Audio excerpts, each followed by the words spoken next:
talking to friends and viewers of our channel, these are 5 of the most common pre-retirement mistakes that people make. And I have to say, I'm guilty of almost all of these, but the last one is something that I'm kind of still reeling from 4 years into early retirement and still haven't quite got the answer to this one. The first one is something I hear most from our viewers in the United States, and that's not accounting enough for healthcare costs in retirement. I think that there's a double-edged sword to this. It's easy for us to say, well, X, Y, Z problem will never happen to me. But then the other side of the coin is over provisioning. 20 to 35% of us that make it to the age of 65 will, at some point when we're much older, require some form of long-term care. But the average amount of time that someone needs that care for is 800 days, less than 3 years. So if in your planning you're provisioning for a lot when it comes to healthcare when you're much older, then you need to maybe come up with a balance. So for me, I fall into the camp of kicking this kind of thing down the road and thinking, this will never be me, this will never be Sarah, we won't have to worry about this one. And I think that is normal. We all think that way, don't we?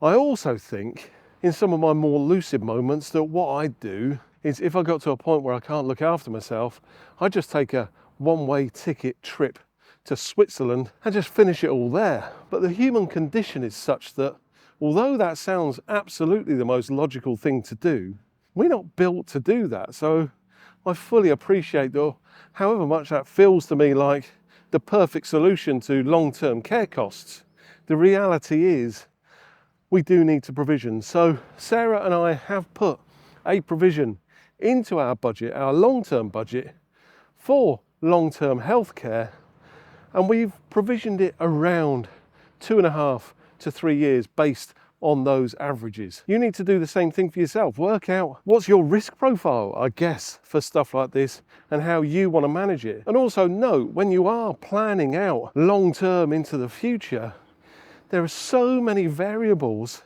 that have yet to take place that you couldn't even imagine. No one on the planet can imagine what those variables will be. It might be that you work so hard to put that whole provision in place that when it comes to it, you find that you've now got a retirement plot that's 2 or 3 times bigger than you thought it would be, and you didn't need to do the provision in the first place. Or you could be in the opposite position. So this one really comes down to your risk profile in life. Next is not adequately planning for the rate of inflation as you get older. Let me hit you with a statistic. £1 million, $1 million, $1 million of whatever currency you've got will be worth about 3/4 what it is 10 years from now. So that is to say, if you got £1 million today, in 10 years, it's only worth about 750,000. In 20 years, it's worth just over half what it is today. And in 30 years, it's about 40% of what it is today. Let's say you're 20 years old and you think in 30 years time I would have saved £1 million. Well, that's going to be the equivalent of only saving 400,000, and you just need to be aware of this. You need to factor this, like everything else, into your planning. So how does this relate to what Sarah and I did? Well, first of all, I do have rosy coloured specs. That's to say, I am a person who is glass half full.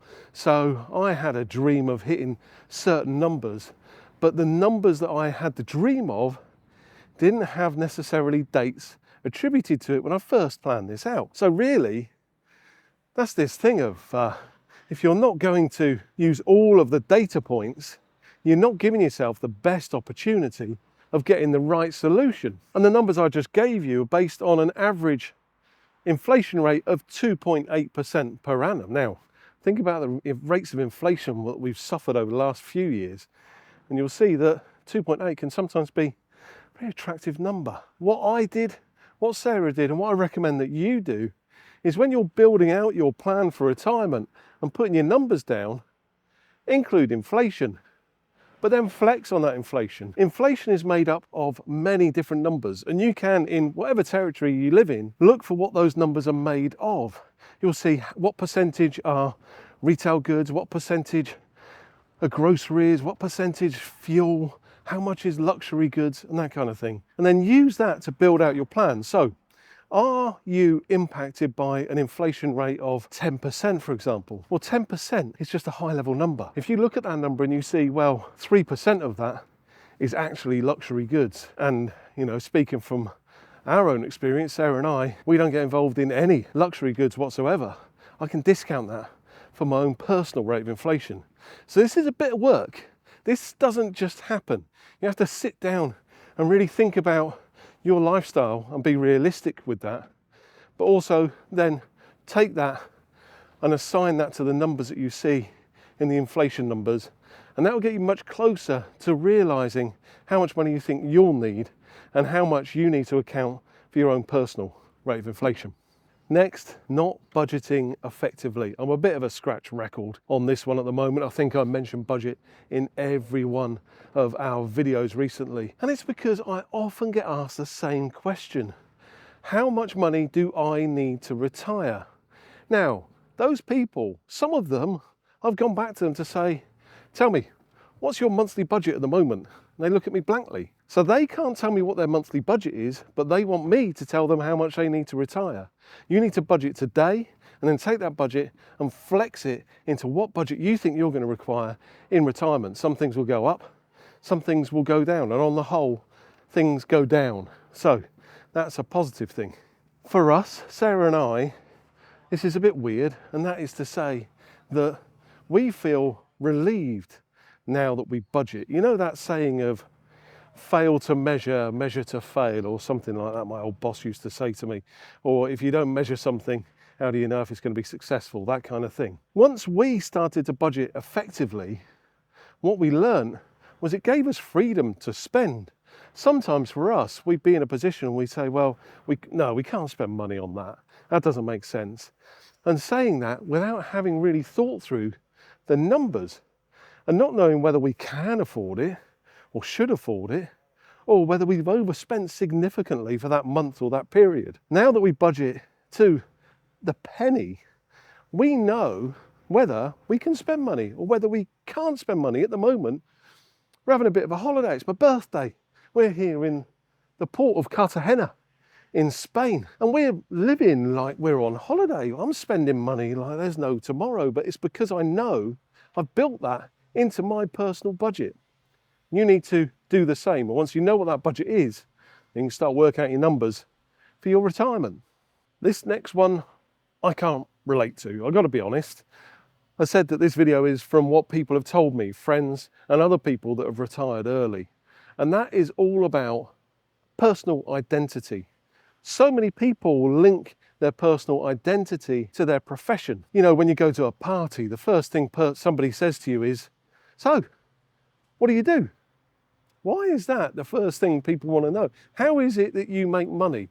Why is that even important? Why don't they say, what are the 3 most important things in your life? If you think about it, at a party, that would lead to a much more interesting question and conversation than if someone said, so, what do you do? And you say, I'm an accountant. Well, where do you go from there? But this is what is easy to do, that you link your whole life into what you are. Is that what you are? You're an accountant, or are you something significantly more than that? So I say that I don't relate to this one because when I worked the corporate life, I was a resilience expert, which in this day and age, turns out everybody wants resilience experts. You saw that little outage Microsoft had a couple of weeks ago. Woo-hoo. I would have been all over that back in the day. But I always felt like a real fish out of water in the corporate world. I never felt like I fitted in. So that was never really an issue to me. But is that an issue to you? Let me know in the comments. How do you perceive yourself, and how do you perceive you're going to change that when you retire and you can no longer say that I'm X and I am an accountant or whatever? Then a real biggie that people aren't planning for enough before they get into retirement is the sense of purpose. What is it that gets you out of bed in the morning. Now, this is the one that's really hit me much harder than I ever thought, because before I retired, I worked hard. I worked a lot of hours. It was tough. And I would dream of the day, absolutely dream of the day, when there's no alarm clock. It is honestly wonderful. But if there's actually no reason for you to do anything on any given day, then that actually, over time, can start to really eat away at your self-confidence and yourself as a whole. Because what are you here for? You start to have these existential thoughts. Why am I even bothering? Why is it? You know, I remember my dad used to say to me, God bless him, no longer with us, but he always used to say to me that the minute you stop work, your phone stops ringing. No one cares what you think anymore. And that can be true. But in a way, that's up to you. And for me, that's why this YouTube channel is so important to me. Less so to Sarah, got to be honest, less so to her. But for me, this gives me that purpose. This gives me a reason. And there's areas where I feel I can really help other people with all those conundrums I was dealing with before I retired. So if you're sat there at the moment thinking, I'm not going to suffer the way he is, the minute I stop working, is going to be fantastic. I don't care if there's no alarm clock. Believe me, you will do, because there was no one looking forward to a lazy life more so than me. And I remember people saying about, when I retire, I'm going to get a blog and all that kind of stuff. I used to think, why would you do that? Now I get comments on our YouTube videos from people saying, oh, I don't know why you're doing YouTube. That looks like a job to me. Yeah, it is. This is early in the morning, people out doing their morning stretches and runs and that kind of stuff. This is early. I got out of bed early. And this is work. And sometimes that's what we all need, isn't it? We need a purpose. We need something to do. We need something to create, to put out into the world. And for me, however small it is, this is what I do. To be ready to retire, you have to make some real strong financial decisions as early as you can in life. In the next video, I'm going to share 10 absolute killer tips for how you can save money and be more efficient with money as early as you can be, so that you have the very best retirement that you deserve. That's going to be in the next video, and I'd love you to go and watch that. In the meantime, YouTube thinks that this video here is something you will absolutely love. And if that's what YouTube thinks, you should too. So head over there and I'll see you there. Goodbye from Cartagena.